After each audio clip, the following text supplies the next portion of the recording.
നൽകാം. ജിതിൻ നമ്മോടൊപ്പം ചേരുന്നു. ജിതിനെ, ഇപ്പോൾ നമ്മൾ ഈ ഡ്രഡ്ജിംഗ് യന്ത്രം കൊണ്ടുവരുന്നൊക്കെ പറയുന്നുണ്ട്. അതേത് രീതിയിൽ ഇവിടെ എത്തിക്കാൻ കഴിയുമെന്ന കാര്യത്തിലൊന്നും ഒരു നിശ്ചയം നിലവിലില്ല. അതിനും കാത്തു നിൽക്കാതെ തന്നെ തെരച്ചിൽ മുന്നോട്ട് പോവുക, അത് തന്നെയല്ലേ ഇപ്പോൾ ലക്ഷ്യമിടുന്നത്? തീർച്ചയായിട്ടും അത് തന്നെയാണ് ഇപ്പോൾ ഈശ്വർ മാൽപ്പേ സംഘവും ചെയ്യുന്നതെന്നാണ് ഞാൻ മനസ്സിലാക്കുന്നത്.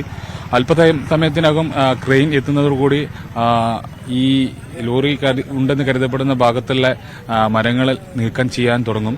അത് കഴിഞ്ഞു കഴിഞ്ഞാൽ നമുക്ക് ഏകദേശം ഒരു മനസ്സിലാകും എന്താണ് കാര്യം എന്നുള്ളതെല്ലാം മനസ്സിലാകും. അവർ ഇന്നലെ പറഞ്ഞത് 100% അവിടെ തന്നെ ഉണ്ടെന്നാണ്. പക്ഷേ നമ്മൾക്കത് എത്തിപ്പെട്ടാൽ തന്നെ അത് 100% തന്നെ പറയാൻ പറ്റുകയുള്ളൂ. ഈ മരങ്ങൾക്കിടയിൽ ഏതെങ്കിലും തരത്തിൽ കുടുങ്ങിക്കിടക്കുന്നുണ്ടാവും. അത് അർജുൻ മാത്രമല്ല, 3 പേരെ കണ്ടെത്താനുണ്ട്. ലക്ഷ്മണൻ എന്ന് പറയുന്ന അവരുടെ ചായക്കടയുടെ തൊട്ട് പിറകിലാണ് ഇപ്പോൾ തെരച്ചിൽ നടത്തുന്നത്. അങ്ങനെ ഒരു സാധ്യത കൂടി മാൽപ്പ പങ്കുവച്ചിട്ടുണ്ടോ?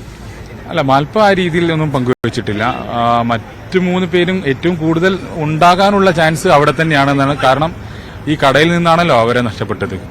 അപ്പോൾ തീർച്ചയായിട്ടും ആ ഒരു ഭാഗത്ത് തന്നെ ആയിരിക്കും മറ്റു 2 പേരും എന്നാണ് കരുതുന്നത്. ഈ മരം നീക്കിയാൽ അതിനൊരു ഉത്തരം കിട്ടാൻ സാധ്യതയുണ്ടെന്ന്. ഇപ്പോൾ നിലവിലുള്ള തെരച്ചിൽ തൃപ്തരാണ് കുടുംബം? അതെ, നിലവിലുള്ള തെരച്ചിൽ ഇനി ഡ്രഡ്ജറിൽ നിന്നും കൊണ്ടുവരേണ്ട ആവശ്യകത ഇവരാണ് ഉറപ്പുവരുത്തേണ്ടത്. ഈ നേവിയും സംഘവും ഈശ്വർ മാൽപ്പേ അവരെ പിന്നെ ഭരണകൂടമെല്ലാം അതിന്റെ സാധ്യതകളെ കുറിച്ച് വീണ്ടും പുനരാരംഭിക്കേണ്ടത്. എന്തെങ്കിലും ഒരു ആശങ്ക, ഇത്രയും വലിയൊരു യന്ത്രം ഇവിടെ എത്തിക്കാൻ കഴിയുന്നതിൽ തിങ്കളാഴ്ച എത്തിക്കുമെന്നാണ് പറഞ്ഞിട്ടുള്ളത്. അതിനൊരു ആശങ്ക എന്തെങ്കിലും ഉണ്ടോ? മിനിഞ്ഞാന്ന് പറഞ്ഞ പ്രകാരം അതിൽ ആശയക്കുഴപ്പമില്ല എന്നാണ് അവർ അറിയിച്ചത്. അത് കമ്പനി ആ മെഷീന്റെ ഡയഗ്രം ഡ്രോയിങ് എല്ലാം വെച്ച് വെരിഫൈ ചെയ്തതിന് ശേഷമാണ് ഈ തരത്തിലൊരു നീക്കം അവർ നടത്തിയത്. അവർക്ക് വേറെ ബുദ്ധിമുട്ടില്ല എന്നാണ് അന്ന് അറിയിച്ചത് കൊണ്ടാണ് അതിനൊരു അപ്രൂവൽ ജില്ലാ ഭരണകൂടത്തിന്റെ ഭാഗത്തുനിന്ന് MLA യുടെ ഭാഗത്തുനിന്ന് ഉണ്ടായതെന്നാണ് ഞാൻ മനസ്സിലാക്കുന്നത്. അപർണ, ഏതെങ്കിലും ഇപ്പോൾ നടക്കുന്ന തെരച്ചിലിൽ കുടുംബം തൃപ്തരാണ്. അത് ഏതെങ്കിലും തരത്തിൽ ഇപ്പോൾ ആ ഡ്രഡ്ജിംഗ് മെഷീൻ എത്തും എന്നതിൽ ഒരു ആശങ്ക കുടുംബം പങ്കുവെക്കുന്നില്ല. എന്നാലും നമുക്ക് ദൃശ്യങ്ങളിലേക്ക് തന്നെ വീണ്ടും പോകാം. ആ തെരച്ചിൽ അവിടെ നടക്കുന്നതിന് കൂടുതൽ മാൽപ്പയും സംഘവും ഇപ്പോൾ ആ പുഴയുടെ ആഴങ്ങളിലേക്ക് ഇറങ്ങാൻ ഒരുങ്ങുകയാണ്.